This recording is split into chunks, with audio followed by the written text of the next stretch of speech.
Astro science channel வாயிலாக உலகெங்கும் வாழ்ந்து கொண்டிருக்கும் சகோதர சகோதரிகளுக்கு அன்பார்ந்த வணக்கங்கள் மற்றும் வாழ்த்துக்கள். இன்றைய பதிவு செப்டம்பர் மாத ராசி பலன்கள். முதலில் இந்த மாதத்துக்குரிய கிரக நிலைகளை பார்க்கலாம். சனி பகவான் வக்ரம் அடைந்து மீனமனையிலே அமர்ந்திருக்க போகிறார். குரு பகவான் மிதுனத்திலும் வீற்றிருக்க, செவ்வாய் பகவானுடைய பயிற்சியானது இந்த மாதம் நடக்க இருக்கிறது. எப்போ? செப்டம்பர் மாதம். சரியாக சொல்லப்போனால் இந்த செவ்வாயினுடைய பெயர்ச்சி 13/9/2025 அன்று கன்னி மனையிலிருந்து துலாம் மனைக்கு பயிற்சியாகிறது. அதே போல சுக்கிர பகவானும் கடகத்திலிருந்து சிம்மத்துக்கு பயிற்சியாகிறார் 15/9/2025. அதே போல் புதன் பகவான் சிம்மத்தில் இருக்கார் அல்லவா, தனது அந்தி நட்பு வீட்டில் அந்த புதன் பகவானும் பெயர்ச்சி அடைந்து கன்னி மனைக்கு உச்ச வீட்டில் போய் அமரப்போகிறார் 15/9/2025. அதே போல் ஆட்சி பலத்தோடு இருக்கக்கூடிய சூரிய பகவான் 17/9/2025 அன்று கன்னி மனைக்கு பயிற்சியாகிறார். இந்த ராகு பகவான் கும்பத்திலும் கேது பகவான் சிம்மத்திலும் வீற்றிருக்க போது. ஸோ இந்த செப்டம்பர் மாதத்தின் தொடக்கத்திலேயே சந்திர பகவான் மனோகாரகனான சந்திரன் தனுசு மனையில் இருக்குது. ஸோ இதுதான் இந்த மாதத்தினுடைய கிரகமைப்பு. இந்த கிரக அமைப்புகளை வைத்துக்கொண்டு இந்த செப்டம்பர் மாதம் என்ன நடக்க போகுது, என்ன மாதிரியான நல்ல விஷயங்கள் உங்களுக்கு கொடுக்க காத்து கொண்டிருக்கிறது என்பதை பற்றியும், இந்த மாதம் எந்த தெய்வ வழிபாடு வழிபட்டால் நமக்கு சிறப்பு என்பதை பற்றி இந்த பதிவில் நம்ம டீட்டெயிலாக பார்க்க போகிறோம். அதற்கு முன்னால் நம்முடைய சேனலை நீங்கள் ஃபர்ஸ்ட் டைம் பார்ப்பவர்கள் என்றால் மறக்காம சப்ஸ்கிரைப் பண்ணிக்கிங்க.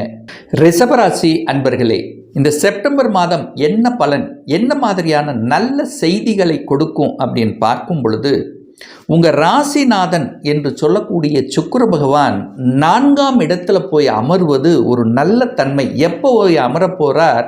இந்த 15/9/2025 4ஆம் இடத்துல போய் அமர்ந்து வலுப்பெற்று உட்கார போகிறார். 4ஆம் இடம் என்பது திக்பலம் அடையுது சுக்கிரனுக்கு. ஆனால் 3ஆம் இடம் என்பது மறைவு ஸ்தானம். அப்போ சுக்கிரனுக்கு 3, 8 மறைவு ஸ்தானங்களாக இருக்கும். அப்போது கடந்த மாதத்தில் சுக்கிரன் உங்கள் ராசிநாதன் 3ல் மறைஞ்சு இருந்து சில விஷயங்களில் தடங்கள், தாமதம், ஒரு சரியில்லாத தன்மை கொடுத்து கொண்டிருந்த உங்களுக்கு இந்த செப்டம்பர் மாதம் 15க்கு அப்புறம் சூப்பராக இருக்க போகுது. நினைச்சது சாதிக்கக்கூடிய அமைப்பு உண்டு. அடுத்த ஒரு நல்ல விஷயம் என்ன அப்படின்னா, அதே செப்டம்பர் 15ஆம் தேதிக்கு அப்புறம் உங்கள் தனத்தை கொடுக்கக்கூடிய, குடும்பத்தை அமைத்து கொடுக்கக்கூடிய வாக்குஸ்தானத்தின் அதிபதி, பூர்வ புண்ணிய ஸ்தானத்தின் அதிபதி, பஞ்சமஸ்தானத்தின் அதிபதியாக விளங்கக்கூடிய அந்த புதன் பகவான் ஆட்சி பலம், உச்ச பலம் பெற்று வலிமையாக உட்கார போகிறார். ஸ்ட்ராங்காக இருக்க போகுது. 5ஆம் இடம் வலுப்பெற்றாலே சூப்பர் அப்படின்னு அர்த்தம். ஸோ அந்த அமைப்பு உங்களுக்கு சிறப்பு பெறுகிறது. அப்போது 2ஆம் இடம் வலுப்பெற்றாலே தனத்துக்கு பிரச்சனை இல்லை. அப்போ பொருளாதாரம் சார்ந்த விஷயத்தில் சிறப்பை கொடுக்கக்கூடிய ஒரு நல்ல மாதம் இந்த செப்டம்பர் மாதம். அப்போ சுக்கிரன் போய் உங்கள் ராசிநாதன் 4ஆம் இடத்தில் அமரும் போது சார் என்ன பலன் அப்படின்னா, 4ஆம் இடம் என்பது வீடு, வண்டி, வாகனத்தை குறிக்கக்கூடிய ஒரு இடம். அந்த 4ஆம் இடம், அந்த 4ஆம் இடத்திலேயே ராசிநாதன் போய் உட்காரும்போது, ராசிங்கிறது நீங்கள் போய் 4ஆம் இடத்தில் இருக்கும் பொழுது அந்த 4ஆம் இடத்தினுடைய தன்மையை இயக்க போறீங்கன்னு அர்த்தம். அப்போ வீடு வாங்கணும், நிலம் வாங்கணுங்கிற எண்ணம் உங்களுக்கு ஓடிக்கொண்டே இருந்தது அல்லவா, அதை செயல்படுத்தக்கூடிய ஒரு வாய்ப்பையும் சந்தர்ப்பத்தையும் உங்களுக்கு உருவாக்கும். சார் நான் வாங்கணும்னு நினச்சிட்டே இருக்கேன் சார், ஒரு 2 மாதமாக வாங்கணும்னு நினைக்கிறேன், ஆனால் அது முடியவே மாட்டேங்குது, ஏதோ ஒரு வகையில் தடை தாமதமாக இருந்தது என்று நினைத்து கொண்டிருக்கக்கூடிய ரிஷபத்துக்கு இந்த செப்டம்பர் மாதம் அதை கொடுத்து விடும். அவ்வளோதான். அந்த நினைத்தது தடை கொடுத்து கொண்டிருந்த விஷயங்கள் இப்போ செயல்படுத்தி காமிச்சிரும். அவ்வளோதான். அப்போ வீடு, வண்டி, வாகனம், அசையும் அசையா சொத்து சார்ந்த விஷயங்கள் சிறப்பை கொடுக்கக்கூடிய ஒரு நல்ல மாதம் இந்த ரிஷபராசி என்பவர்களுக்கு. அடுத்து பார்த்தீங்கன்னா, பேச்சு சூப்பராக இருக்க போகுது. ஏன்னா பேச்சை குறிக்கக்கூடியவன் புதன் தான். அந்த புதன் உச்சபலம் அடைகிறார் அல்லவா, அந்த இடத்துல குரு வேற இருக்கார் அல்லவா, லாபத்தை தரக்கூடியவன். அப்போ பேச்சினால் லாபத்தை கொடுக்கக்கூடிய அமைப்புங்கிறது உண்டு. அப்போ எந்த இடத்தில் எதை பேசணும் எதை பேசக்கூடாது என்கின்ற அறிவுபூர்வமான சிந்தனைகள் வெளிப்படும். அப்போ பேச்சால மற்றவர்களை ஒரு கவரக்கூடிய தன்மை, நீங்க ஒரு இடத்துல போய் பேசுனீங்கன்னா அந்த இடத்துல வெற்றி தான் உண்டு. ஒரு சாதிக்கக்கூடிய தன்மை இந்த மாதம் சிறப்பு பெறும்.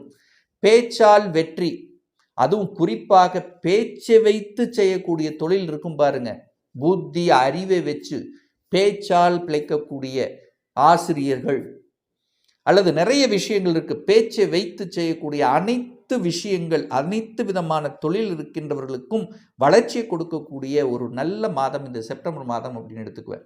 கல்வி சூப்பரா இருக்க போகுது. கல்வி சார்ந்த விஷயத்தில் நான் படிக்கணும் அப்படின்னு ஆசைப்பட்டீங்கன்னா அதை படிச்சிருவீங்க, அவ்வளவுதான். புதிய கோர்ஸ் படிக்கிறது சரி, எதை படிக்கணும், புதன் நல்லா இருக்காரே, புதன் தான் படிப்புக்கு காரகன்.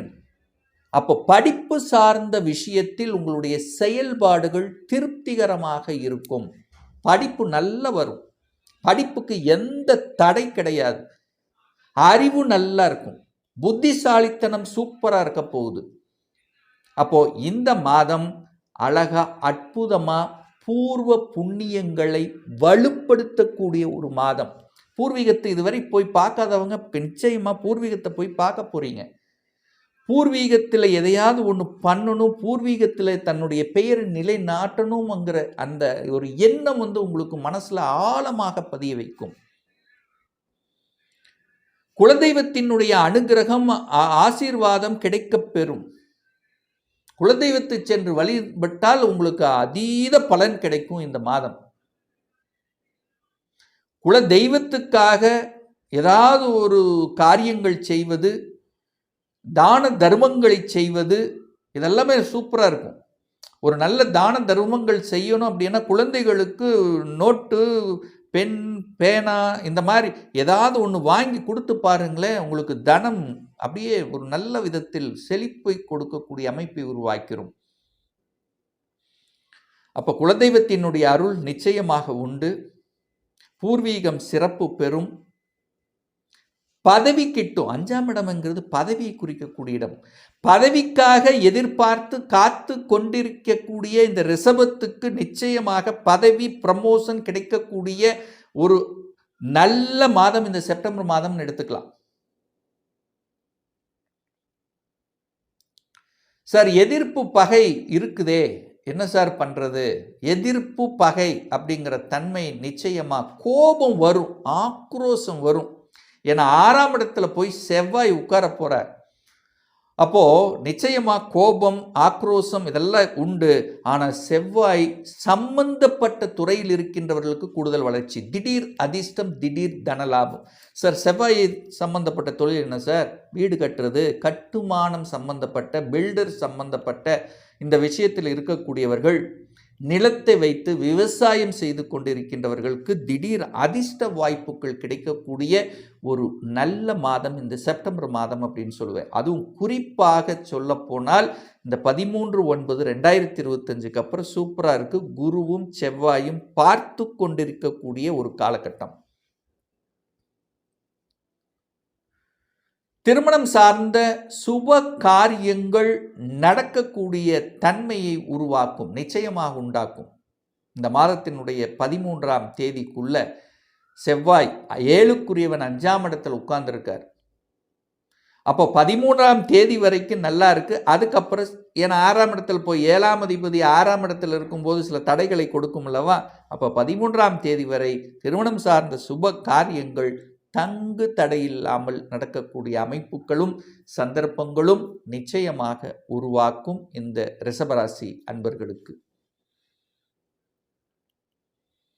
சார் பாக்கியம் சார்ந்த விஷயங்கள் எப்படி சார் இருக்கும்? குழந்தை பாக்கியம் உண்டா சார்? இல்லை வேற என்ன ஏதோ ஒரு பாக்கியம், தொழில் பாக்கியம், தொழில் செய்யக்கூடிய அமைப்புகள் இருக்கா? நிச்சயம் உண்டு. 9, 10க்குரியவன், அதாவது இந்த ரிஷபத்துக்கு யோகத்தை தரக்கூடியவன் இந்த சனி பகவான் தான். அந்த சனி பகவான் 11ஆம் இடத்துல உட்கார்ந்துருக்கார். அப்போ 9க்கும் 10க்குரியவன் 11ஆம் இடம் என்று சொல்லக்கூடிய லாபஸ்தானத்தில் இருக்கும்போது நிச்சயமாக தொழில் உண்டு, வேலை உண்டு. ஆனால் இப்போ வக்ரமாக இருக்கிறதுனால என்ன, கொஞ்சம் அழுத்தம், ப்ரெஷர், டென்ஷன் இந்த மாதிரியான அமைப்புகளை உருவாக்கும். தொழில் செய்வதும் வேலைவாய்ப்பு சார்ந்த விஷயங்கள் ஓகே. எந்த அளவுக்கு அலைச்சல் திருச்சல் இருக்கோ நல்லா இருக்க போது. இந்த தனத்தை தரக்கூடிய அந்த புதன் பகவானும் பார்த்தீங்கன்னா இந்த 15ஆம் தேதிக்கு அப்புறம் நேர சனியை பார்க்குறார். அப்போ 5-11 கனெக்ட் ஆகுது. இயற்கையாகி இறைவன் கொடுத்த அந்த வரத்தின் அடிப்படையில் லாபங்களை கொடுக்கக்கூடிய ஒரு காலகட்டமாக இந்த மாதம் செப்டம்பர் 15க்கு அப்புறம் நல்லபடியாக அமையப் போகிறது. இந்த ரிஷபராசி அன்பர்களுக்கு தொழிலில் மேன்மை, தொழிலில் புதிய புதிய யுக்திகளை கடைபிடிப்பது, சில ஸ்ட்ராட்டஜி பிளான்களை வகுப்பது, நல்ல நல்ல தொழிலாளர்கள் கிடைப்பது, நீங்கள் எதை செய்தாலும் நீங்கள் உங்களுடைய மேலதிகாரிகளினுடைய பாராட்டுக்களை பெறக்கூடிய அமைப்புகள் என சூரியனும் 5ஆம் இடத்தில் அமர்ந்து 11ஆம் இடத்தை என்ன கொஞ்சம் வளைவு நெளிவு சுழிவாக நடந்துக்கணும் அப்படிங்கிறதையும் ஞாபகத்தில் வச்சுங்க. ஏன்னா சனி செவ்வாய் பார்த்தாலும் இங்கே கொஞ்சம் எரிச்சல் ஊட்டக்கூடிய தன்மை இருக்கும். பட் இருந்தாலும் நல்லது நடக்கக்கூடிய நல்ல விஷயங்களை கொடுக்கக்கூடிய உங்களுடைய எதிர்பார்ப்புகள், ஒரு எதிர்பார்ப்பு மனசில் வச்சுட்டே இருந்திருப்பீங்கள, அந்த எதிர்பார்ப்புகளை பூர்த்தி செய்யக்கூடிய குழந்தை பாக்கியத்தை கொடுக்கக்கூடிய நிறைய பேர்த்துக்கு குழந்தை பாக்கியத்தை தடை பிரச்சனை அப்படின்னு இருக்கக்கூடியவர்கள் எல்லாம் நிச்சயமாக குழந்தை பாக்கியத்தை கொடுக்கக்கூடிய அமைப்புகள் 2ஆம் அதிபதி வலுப்பெற்று குரு அந்த இடத்துல இருக்கிறதுனால குடும்பத்தில் ஒரு உறுப்பினரை இணைத்து கொள்ளக்கூடிய நிகழ்வு இருக்கின்ற காரணத்தால் குழந்தை பாக்கியம் நிச்சயமாக உண்டு அப்படின்னு நம்ம எடுத்துக்கலாம். ஒரு நல்ல தெய்வ வழிபாடு, வெளிநாடு அமைப்பு இருக்கா? நிச்சயமாண்டு குரு 8ஆம் இடத்தை பார்க்குறார். தூரதேச பிரயாணங்கள் செல்வதற்கு தடை இல்லை. ஒரு நல்ல தெய்வ வழிபாடு, குரு பகவான் லாபம் கிடைக்கணும், குடும்பத்தில் மகிழ்ச்சியும் சந்தோஷத்தை கொடுக்கணும் அப்படின்னா இந்த செப்டம்பர் மாதம் 4ஆம் தேதி நவ கிரகத்தில் இருக்கக்கூடிய குரு பகவான் அல்லது ஏதாவது ஒரு குரு ஸ்தலத்துக்கு சென்று வழிபடுவதோ, தட்சிணாமூர்த்தி சென்று வழிபடுவது சிறப்பு. அதே போல செவ்வாய் திருமணம் சார்ந்த விஷயத்தில் பிரச்சனைகள், சகோதர சகோதரிகள் சார்ந்த விஷயத்தில் இருக்கக்கூடிய பிரச்சனைகள் எல்லாம் தீர்க்கணும் அப்படின்னா இந்த செப்டம்பர் மாதம் 16ஆம் தேதி அன்று நீங்கள் நிச்சயமாக அந்த செவ்வாய் பகவான் முருகப்பெருமானை சென்று வழிபடும் போது நிச்சயமாக ஒரு நல்ல சொல்யூஷன் உங்களுக்கு கொடுக்கும் அப்படிங்கிறதுல எந்தவித மாற்று கருத்தும் கிடையாது. ஒரு துல்லிய பலன் வேணும். நம்முடைய ஜாதகத்தில் கிரகங்கள் எப்படி இருக்கு, என்ன ஆதிபத்தியம் பெற்றிருக்கு, எந்த டிகிரியில் அமர்ந்திருக்கு, இப்போ நடப்பு தசாநாதன், புத்திநாதன், அந்தரநாதன், சூட்சமநாதன் எப்படி இருக்கு என்பதை பொறுத்து நீங்கள் கேட்கக்கூடிய எந்த கேள்வியாக இருந்தாலும் சரி, இந்த வருடம் 2025 சொந்த தொழில் செய்வதற்கான கொடுப்பினை இருக்கா, அப்படி இருக்கக்கூடிய பட்சத்தில் எப்போ நம்ம சொந்த தொழில் செய்யலாம், அப்போ விதியில் சொந்த தொழில் இருக்கா, இல்லை வேலை செய்யக்கூடிய அமைப்பு இருக்கா, திருமணம் தடைப்பட்டு கொண்டே இருக்கு, எப்போதான் நமக்கு திருமணம் நடக்கும், லேட்டாக நடக்குமா இல்லை குயிக்காக நடக்குமா, ஸோ இந்த திருமணத்தை பற்றிய அத்தனை விஷயங்களும் என்ன கோர்ஸ் எடுத்து படித்தா நமக்கு ஃப்யூச்சர் நன்றாக இருக்கும், எப்போ நமக்கு ப்ரமோஷன் கிடைக்கும், எப்போ குழந்தை பாக்கியம் கிடைக்கும், எப்போ நான் வீடு கட்டுவேன், ஸோ இது போன்ற கேள்விகளுக்கு துல்லியமான பதிலை நம்மால் கூற முடியும். ஒரு பர்சனல் கன்சல்டேஷன் எடுத்துக்கணும், ஒரு சுய ஜாதகம் பார்க்கணும் என்று விருப்பமுடைய அன்பர்கள் டிஸ்பிளே தெரியக்கூடிய நம்பருக்கு வாட்ஸ்அப் மூலமாகவோ ஃபோன் கால் மூலமாகவோ தொடர்பு கொண்டு நேரடியாகவோ அல்லது ஆன்லைன் மூலமாகவோ கன்சல்டேஷன் எடுத்துக்கலாம். நம்முடைய அலுவலகம் கோயம்புத்தூரில் அமைந்துள்ளது. அதாவது கோயம்புத்தூரிலிருந்து மேட்டுப்பாளையம் செல்லும் வழியில் வெள்ளக்கிணர் பிரிவு அருகில் அன்னபூர்ணா ஹோட்டலுக்கு அருகில் அமைந்துள்ளது. பிரியர் அப்பாயின்மெண்ட் வாங்கிட்டு நேரடியாக கன்சல்டேஷன் எடுத்துக்கலாம். நிச்சயமாக இந்த பதிவு ஏதாவது ஒரு ரூபத்தில் உங்களுக்கு யூஸ்ஃபுல்லாக இருக்குங்கிறதுல எந்தவித மாற்று கருத்தும் கிடையாது. மீண்டும் ஒரு நல்ல பதிவில் சந்திக்கும் வரை உங்களிடமிருந்து விடைபெறுவது உங்கள் அஸ்ட்ராலஜர் டாக்டர் சதீஷ்.